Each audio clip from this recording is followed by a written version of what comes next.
Taaddasaa Birruu, Baaroo Tumsaa, Oromoo Qilxuu, Jaarraa Abbaa Gadaa, Abishoo Garbaa, Hayilee Fidaa, Maannoo Mazammir, Hayila Maariyaam Gammadaa, Garasuu Dhukii, Asaffaa Shaaroo Lammii, Bakar Abdii, Caalii Shonee, Oliiqaa Dingilii fi Adamsaa Abdoo.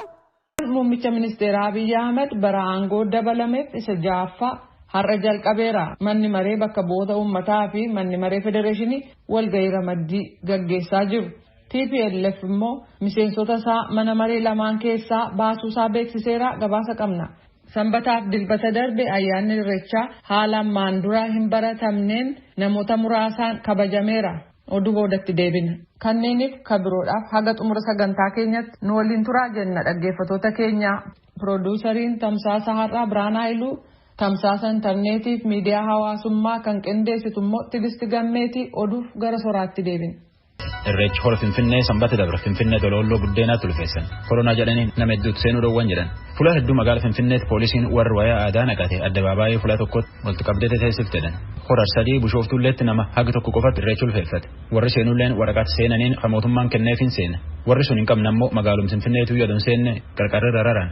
Bulchiinsi magaalaa Bishooftuu irreessi barana nagumaan dhumate naga uummataatiif jenneetiin nama haga tokko qofa seensifnee jedheen jedhe. Hawaasi Oromoo Ameerikaa kaabaatti walitti dhufelleen hiriir Washington DC irra baay'ee jennaan naannoo Lincoln Memorial jedhanitti irreessi ulfeeffate. Miseensoti mana mareetiif mana maree federeeshinii Tigraay akka bulchooti paartii isaanii TPLF jedhanitti arda jalqabaniitiin hojii isaanii mootummaa federaalaa keessaa dhiisaniitiin bahan. Akka miseensi hojii raawwachiiftuu paartii TPLF obbo Geetachoo Reddaa jedhetti mootummaan Itoophiyaa arda jalqabeetiin seerri inni biyyaan bulchu waan dura dhumateefi warri TPLF fuula bu'eetiin achi keessa yaa'a. Gamkaan ammoo warri VON dubbise mootummaan Itoophiyaa hojii isaa ganni jaheessoo ardi jalqabe seerumaan itti jiraa jedhe oduun duubatti deebin. Arda godaantota 8tti lammii Itoophiyaa ta'uun oolanii jedhanitti lubbuu dhabe. Akka dhaabii godaantota to'atu IOM jedhetti jari kunini garba Jibuutii irratti lubbuu dhabe. Warri seeru malee nam godaansis Yemeniiti gara Jibuutiitti adoo deebisuutti adoo jiranu tan irratti lubbuu dhabanii jedhe. Galmoo Daawit oduu IOM maqeeffateen wergeen. Akka jechi pirezidaantii Itoophiyaa Saahileewarq Zawudeetti barana mootummaa malee namni tokkolleen qawwee qabateetiin socho'uu hin danda'u. Pirezidaantiin tunini marii federeeshiniitii fi mana marii Itoophiyaa harri jalqaban irratti kan jette. Filannoon baranaalleen ta durillee caala filannoo sadarkaa addunyaatti fudhatama qabdu taatii jechuun waadaa galte. Horeen paartii eenyummaa fi daaree amaaraa deebistuu fi afur yaayyuu walii galan. Tokko ta'uun kunini karaa nagaatiin gaafii uummata deebisuuf nu gargaaraa jedhanii jedhu. Jarii tokko ta'ee jedhan kunini jarii tokkummaa isaanii labsat kunini Koree Raayyaa, Darra, Matakkalee fi Xallamta Amaaraati. Kureen walqaayitii fi eenyummaa daaree amaaraa deebisituuf ammoo waliigaltee tan keessa hin jirtuu jette. Asteer Misgaanaa oduun wargiteen. Afaan Oromoo caqasuu jirtan. Mootummaa Suudaaniif milishooti mootummaa suniin waladhaa bahaanii sanbata lamaan dabran Juubaa keessatti waliigalan. Waliigalteen tuniin addunyaaf naannoo sunillee gammachuu guddoo taate. Pirezidaantii Suudaan kibbaa Saalvaa Kiiriitti waliigaltee tan falaa ba'e. Tokkummaa mootummoota United States, UK, Norway fa'aadilleen warri waliigaltee tanatti gammad keessa tokko. Taatullee itti gaafatamaan sochii bilisummaa uummata Suudaan kibbaa Abdel Aziz Al-Hiltu waliigaltee tan hin mallatteessin. Muummeen ministeera Suudaan Abdallah Hamdok waliigalteen tuniin itti gaafatama olii qooduu ta'uu baattullee seenaa haaraa biyyi tana keessatti uumtee jedhe. Afaan Oromoo Naayil Saatiif metirbaandii irra caqasuu jirtan.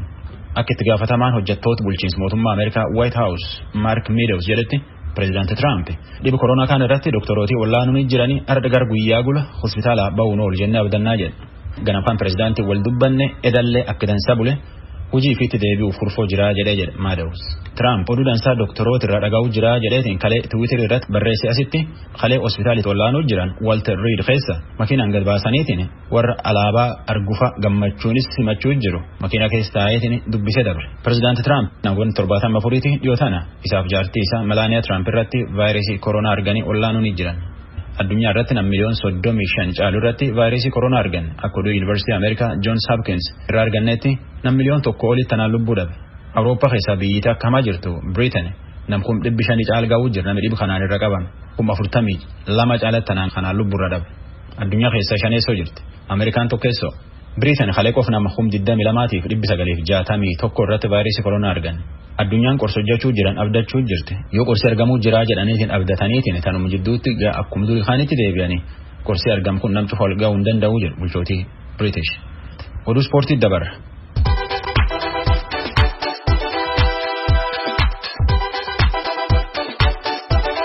Maraatoonii London takale atileetii Itoophiyaa Shura Qixxaataatti moo'atii shaampiyoona ta'e. Maraatoonii kiiloomeetira 42 tana sa'aatii 2:5 fi sekondii 41tti moo'e. Atileetiin Keenyaa fulbaan bar 2018 jalqabe maraatoonii Berliin sa'aatii 2:1 fi sekondii 39tti moo'e. Iluut Kipchoong barana 8 ba'e.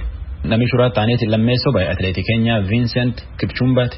Sisaa lammaa atileetii Itoophiyaatti sadeessoo Afreessoolleen Moosinet Garramuu shaneessoon ammoo Mulee Waasiyoon jaheessoolleen Taamiraat Tolaati. Gam dubartiitiin ammoo tokkeessoon atileetii Keenyaatti Brigid Kosgel sa'aatii 2:18 fi sekondii 58tti moote. Rekoordii maraatoonii dubartii addunyaa ammallee harkuma atileetii tanaa jirti. Atileetii lammeessoo baatee atileetii Ameerikaati Sarah Hall sadeessoon atileetii Keenyaati Afreessoof shaneessoon ammoo atileetii Itoophiyaatti. Maraatoonii London takalee tana namkuma 45 caalaa irratti wal dorgome. Qananiisaa Baqqalee miila dhibame keessaa hafee jedhan. Gamkaan ammoo akka oduu Itoophiyaa arganneetti atileetota garee kubbaa miilaa Itoophiyaa keessaa nam 5 irratti vaayirasii koronaa argan. Akka federeeshiniin kubbaa miilaa jedhee jedhanitti atileetota dorgommii wanca kubbaa miilaa Afrikaa Kaameruunii qopheessanii filan 36 keessa nam 5 irratti dhiba kan argan. Jara irratti argan kana federeeshiniin maqaa himuu hin feene. Ministera Abiy Ahmed bara Ango dabalameef kan waggaa 6ffaa har'a jalqabee jira. Walga'ii ramaddii manni maree federeeshinii fi manni maree bakka bu'oota uummataa har'a gaggeessaniiru. Gama kaaniin immoo paartiin bilisummaa uummata Tigraay yookaan TPLF mana maree lameen keessaa miseensota isaa baasuu beeksiseera. Gabaasa Mulugeetaa Asbahaa fi Masfin Arraagee ergan Tujubee dhiyeesse. Walga'ii shanaffaaf kan waggaa hojii 6ffaa mana maree bakka bu'oota uummataaf mana maree federeeshinii har'a gaggeessamee jira. Pireezidaant Saahilawarq Zawudee haasaa baniinsaa gaggeessaniin dhimmootii hedduu kaasuudhaan waggaan xumurame kun akka biyyaatti milkaa'ina gaariin kan itti galmeessan gama kaaniin immoo du'uuf qe'ee ofiirraa godaanuun uummataa walitti bu'iinsiif qabeenyi manca'uun waggaatti raawwatamee jedhan. Muummichi Ministeeraa Abiy Ahmed Noobeelii badhaafamuun ilaalchi Itoophiyaan addunyaa irratti qabdu beeksisuu keessatti qooda olaanaa qabaateera jedhaniiru. Waggaan xumurame kun jedhan Pireezidaant Saahilawarq rakkoo akkaataa hojii kan qabu ture hidha laga Abbayyaa sirraa'uudhaan hojiitti kaseen Itoophiyaan dhiibbaa dippiloomaasummaa irra jiru dura dhaabbattee jiraachuu ishee kan itti kabachiiste ture jedhan. Dinagdeen koronaan dadhabsiise uummati biyyaaf yaaduu isaa utuu murteessin boondii bituuf deeggarsa kabiroo kanneen kennanillee galateeffatanii jiran. Manni maree federeeshiniif manni maree bakka bu'oota uummataa waliin ta'uudhaan walga'ii gaggeessan irratti bakka buutonni Tigraay kanneen manneen maree lamaan keessa jiran kan hin hirmaanne ta'u miseensi koree hojii raawwachiiftuu Uwahat obbo Geetaachoo Raddaa ibsa kennanii beeksisaniiru. Paartiin isaanii Uwahat kanneen birootti adda bahee filannoo gaggeessuudhaan mootummaa sirnaa kan hundeesse naannoo Tigraay irraan kan hafe mootummaan sirnaa jira jedhee namanuu jedhan. Akkuma kanaan miseensonni Uwahat kanneen mana maree bakka bu'oota uummataaf mana maree federeeshinii keessaa guyyaa har'aa qabee kan gadhiisan ta'uu kan dubbatan obbo Geetaachoon akkasumas mootummaa federaalaa keessaa aangoorra kanneen jiran miseensonni paartichaa akka gadhiisan qajeelfamni kennameera jedhan. የአምስተኛው የፓርላማ ዘመን ስልጣን በዛሬው ዕለት ሙሉ በሙሉ አክትሟል። ትናንት እኩለ ሌሊት ላይ ማለት ይቻላል አክትሟል። Akka amantii keenyaatti yeroon aangoo paarlaamaa shanaffaan har'aa qabee jechuun walakkeessa halkanii booda dhumateera. Paarlaamaan aangoo akka qabaatuuf kan filatame waggoota 5 fi paarlaamaan kan hundeesse mootummaanis kaabineenis kan filatamaniif waggaa 5 fi kanaaf kontraata isaanii kan waggaa 5 fixanii cufameera. Inni har'a waamame jedhama namoonni wal barbaadanii kan walitti waaman yoo ta'e irraan kan hafe namoonni aangoo sirnaan qaban maqaa mana mareetiin walitti qabaman yoo ta'e kan akkasii keessatti Tigraay bakka buutota isheen ergitu. Bakka buutonni sees akka keessaa ba'an himameera. Paarlaamaa qofatu hin taane kaabineessa ta'u aangoo siyaasaa mootummaa keessa kanneen turan miseensonni Uwahatis akkasuma akka ba'an taasifameera. Kanaaf akka amantii keenyaatti muummicha ministeerichaa dabalatee ittaanaa muummichi ministeeraas kaabinee paarlaamaaf manni maree federeeshinii aangoo sirnaa tokkoyyuu waan hin qabaanneef akkasumas umuriin aangoo isaanii kaleessa halkanii qabee waan dhumateef jecha kanaaf kanneen kana waliin hariiroo seera qabeessi ni jiraata jedhamee hin yaadamu jedhan. Obbo Geetaachoon akka jedhanitti naannoon Tigraay kana booda waaltaalee biyyoolessaa ta'an hawaasaaf faayidaa hawaasummaaf dinagdee kanneen kennaniif kan murtii haqaa waliin qofa hariiroo kan qabaatu ta'uu dubbatan. Manni maree bakka bu'oota uummataaf manni maree federeeshinii akkasumas manni maree muummicha ministeeraa kasirnaa waan hin ta'iniif har'aa qabee hariiroo waliin hin qabnu jedhan obbo Geetaachoon. Uwahat rakkoolee biyyoolessaa furuuf waltajjiin biyyoolessaa mara ofitti haammate qophaa'uu qaba jechuudhaan waamicha dabarsee jira. Akkasumas sadarkaa biyyoolessaatti mootummaan abbaa galfataa kan yeroo hojjetu hundeeffame amma filannoo geggeeffamutti biyyattiin ogeessota gam kamiifuu hin loogneen geggeeffamuu qabdi ejjennoo jiraachuun ibsameera.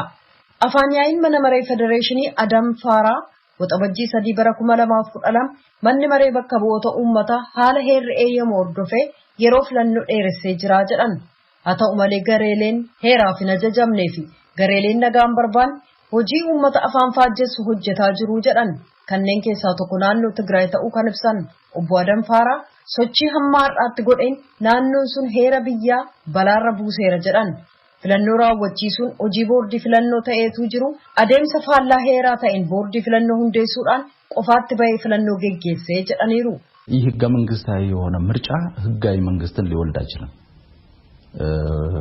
ወይም በይህ ህገ መንግስታዊ ምርጫ ህጋዊ የሆነ መንግስት ሊቋቋም አይችልም ከዚህ አኳያ ይህ ህገ መንግስታዊ የሆነ ምርጫ ያካሂዱ አካላት እኛ ብቻ ነን ህጋዊ የሚሉት ተቀባይነት የሌለውና ከህገ መንግስቱ ጋርም የማሄድ ነው ከዚህ አንፃር ሰኔ ነሐሴ 30 ቀን 2012 ዓ.ም የፌዴሬሽን filannoon faallaa seeraa ta'e mootummaa sirnaa uumuu hin danda'u gama kanaan qaamotiin filannoo faallaa heeraa ta'e geggeessan nu qofaatu ka sirnaati tajiru fudhatama kan hin qabaanneef heera waliinis kan hin adeemnedha akkuma kanaan hagayya 30 bara 2012 manni maree federeeshinii walgahii hatattamaa geggeesseen naannoo Tigraay keessatti filannoon geggeessamu adeemsi isaa waliigala faallaa heeraa ba'iinsaas fudhatama kan hin qabaanne ta'uu murtii dabarsee jira akkuma kanaan heerri mul'inatti kan kaa'e waan ta'eef falmiif kan dhiyaatu miti heerarra taa'ee akka jirutti sadarkaa biyyoolessaas ta'e naannoleetti filannoo raawwachiisuu kan danda'u boordii filannoo biyyoolessaa qofa boordiin filannoo immoo sadarkaa biyyoolessaatti hundeeffama muummichi ministeeraa dhiyeessee miseensonni isaa mana maree bakka bu'oota uummataan raggaasifama seerri filannoo akka jedhutti immoo filannoon guutummaa biyyattii keessatti wal faana kan geggeeffamu boordiin filannoo biyyoolessaa naannoo tokko keessatti filannoon yeroo adda ta'een akka geggeeffamu yoo ittaman mana maree bakka bu'ootaaf dhiyeessee yoo simatame malee filannoon guutummaa biyyattii keessatti wal faana geggeeffamuu qaba. Filannoo raawwachiisuun ka boordii filannoo biyyoolessaa qofaa waan ta'eef naannoleetti boordii filannoo hundeessuun hin danda'amu. Heera biyyaarra aangoon mootummaa federaalaaf kan naannolee mul'inatti taa'ee jira. Filannoo geggeessuun federaalaaf kenname. Akka heeraatti immoo naannoleen aangoo federaalaaf kenname kabajuu qabu federaalis heeraan aangoo naannoleef kennan kabajuu qaba kun ta'uu baannaan sirni heera biyyaa balaarra akka bo'etti lakkaa'ama akkuma kanaan aangoo mootummaa federaalaaf kenname seeraan ala fudhachuudhaan filannoo faallaa heeraa geggeessuudhaan nu qofaatu ka sirnaati olola jedhu qaamotiin oofan sirrii miti uummatichi kana sirriitti kan hubatu natti fakkaata jedhan adeemsi isaa mul'inatti ajaja heera biyyaa kan cabsuuf naannoon sunis sirna heeraa balaarra akka buusetti lakkaa'ama jedhan gocha kanas raawwatee waan argameef tarkaanfii heeraa fudhachiisuu kan dandeessisu haalli heera bu'uura godhate jiraachuus ibsaniiru tarkaanfiiwwan kana keessaa qaama seera baasuuf raawwachiisu ugguruu kan dandeessisu adeemsi seeraa tokko ta'uu tuqaniiru ittaansuudhaanis mootummaa ce'umsaa itti waamamni isaa mootummaa federaalaaf ta'e hundeessuudhaan qaamotii humna nagaa eegumsaa bobbaasuudhaan gocha heera biyyaa balaarra buuse to'achuun kabroo ta'uu ibsaniiru afaan yaa'iin kun itti fufuudhaan kana booda uummatichas ta'e manneen maree sadarkaadhaan jiran olola sobaa gareelee oofan utuun dhaggeeffatin hojii isaanii idilee cimsanii kan itti fufan ta'aa jedhan gareeleen kun daandii badii isaaniif akka toluuf jecha manneen maree naannolee keessa jiranitti fayyadamuu akka danda'an illee ibsaniiru kana waan ta'eef jecha manneen maree naannolee keessa jiran immoo akkuma baratan qaama hojii raawwachiiftuu to'achuuf hordofuu akka itti fufan yaadachiisan gareen kun haala guutuu biyyaa keessa jiru kan garee tokko qofaa fakkeessaa jira ka jedhan afaan yaa'iin kun innumaayyuu gareen tokko olaantummaa qabaachuun jijjiirama duraan ture jedhan jijjiirama ta'e dura naannolee keessatti heera biyyaaf sirna federaalaa hojiirra gama oolchuun bakka duwwaa guddaatu argamaa ture jedhaniiru naannolee keessatti bulchaawwan ergamanii hojjetaa ka turan ta'uu obbo Adam yaadachiisanii jijjiiramni erga ta'e booda garuu dhimmootii kanarratti jijjiiramni hundeedhaa ta'e argamaa jira jedhan.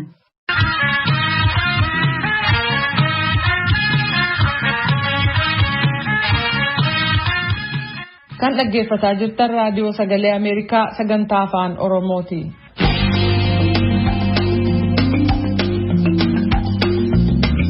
Ayyaanni Irreechaa hora Arsadii Kabishooftu sirna hirmaattonni muraasni qofti irratti argamaniin dilbata darbe kabajamee ooleera. Namoonni irreecha irratti argamanis baajii yookaan waraqaa ittiin seenan gama caasaa mootummaan kan kennameef yoo ta'u, kanneen waraqaa ittiin seenan hin qabne immoo humnootii nageenyaatiin daangaa magaalattii irraa akka deebi'an taasifamee jira jedhama. Bulchiinsi magaalaa Bishooftu ayyaanichi nagaan xumuramuu Sasaabirru Baarotumsaa Oromoo Qilxuu Jaarraa Abbaa Gadaa Abishoo Garbaa Hayilee Fidaa Maannoo Mazannir Hayila Maariyaam Gammadaa Garasuu Dhukii Asaffaa Shaaroo Lammii Bakar Abdii Caalii Sholee Olii Qaadii